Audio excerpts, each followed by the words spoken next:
السلام علیکم ورحمۃ اللہ وبرکاتہ۔ وومن رائٹس کے اندر ہمارا اگلا ٹاپک ہے ماں کی نافرمانی حرام قرار۔ حدیث مغیرہ بن شعبہ رضی اللہ عنہ بیان کرتے ہیں کہ نبی صلی اللہ علیہ وسلم نے فرمایا اللہ تعالیٰ نے تم پر ماں ٹھیک ہے اور باپ کی نافرمانی اور لڑکیوں کو زندہ دفن کرنا، واجب حقوق کی ادائیگی نہ کرنا، دوسروں کا مال ناجائز طریقے سے دبا لینا حرام قرار دیا ہے، اور فضول بکواس کرنے اور کثرت سے سوالات کرنے اور مال ضائع کرنے کو مکروہ قرار دیا ہے۔ اب اس میں سب سے امپورٹنٹ چیز ہے کہ ماں کی نافرمانی اور لڑکیوں کو زندہ دفن کرنا، ان دونوں چیزوں کو جو ہے وہ حرام قرار دیا ہے۔ اسی طرح اگلی حدیث میں بھی تم پر ماں کی نافرمانی حرام قرار دی ہے، اور والدین کے حقوق نہ دینا، ناحق ان سے مطالبات کرنا بھی حرام قرار دیا ہے، لڑکیوں کو زندہ دفن کرنا بھی حرام قرار دیا ہے، اور فضول باتیں کثرت سوال مال کی بربادی کو بھی ناپسند۔ اسی طرح نبی صلی اللہ علیہ وسلم نے فرمایا کبیرہ گناہوں کے متعلق پوچھا گیا تو آپ نے فرمایا اللہ کے ساتھ کسی کو شریک ٹھہرانا پہلا، دوسرا ماں باپ کی نافرمانی، تیسرا کسی کی جان لینا، چوتھا جھوٹی گواہی دینا۔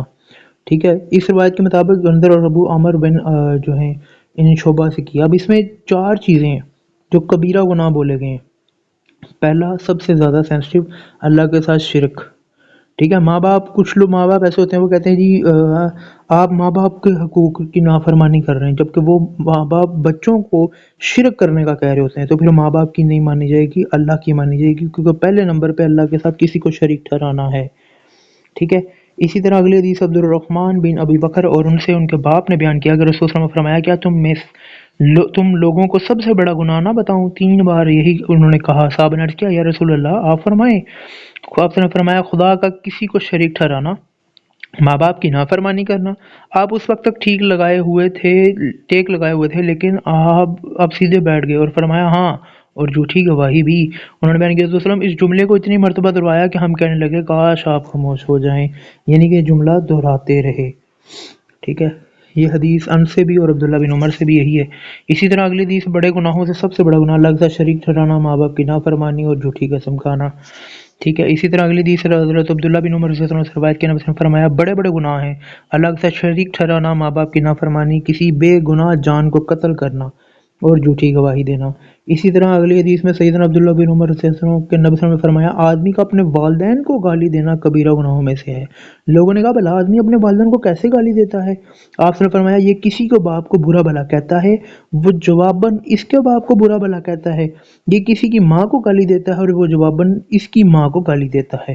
تو یعنی کہ اس کا مطلب کیا ہے کہ یہ بھی گالی کبیرہ گناہوں میں سے، اور اپنے والدین کو گالی دلوا رہا ہے خود ہی۔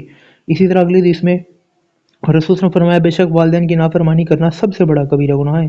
کسی نے کہا والدین کی نافرمانی کیا مراد؟ آپ نے فرمایا ایک آدمی کسی دوسرے آدمی کو برا بھلا کہے اور وہ جوابی کارروائی کرتے ہوئے اس کے باپ کو برا بھلا کہے اور یہ اس کی ماں کو گالی دے اور جواباً اس کی ماں کو گالی دے۔ ٹھیک ہے، تو یہ گالی گلوچ کرنا بھی منع کیا گیا ہے۔ اللہ سے دعا اللہ پاک جتنی بھی غلطیاں ہوگی ان کو معاف فرمائے، درگزر فرمائے، ہمیں پیارے نبی کریم صلی اللہ علیہ وسلم کی سنت پر صراط المستقیم پر نامتوں والے راستے پر چلائے۔ زیادہ سے زیادہ لوگوں تک یہ ویڈیوز، یہ پیغامات شیئر کریں، اور مزید ایسی ویڈیوز دیکھنے کے لیے ہمارا چینل سبسکرائب کریں، الارم کے بٹن پہ آل پہ کلک کریں، لائک اور کمنٹ کریں۔ شکریہ۔ السلام علیکم ورحمۃ اللہ وبرکاتہ۔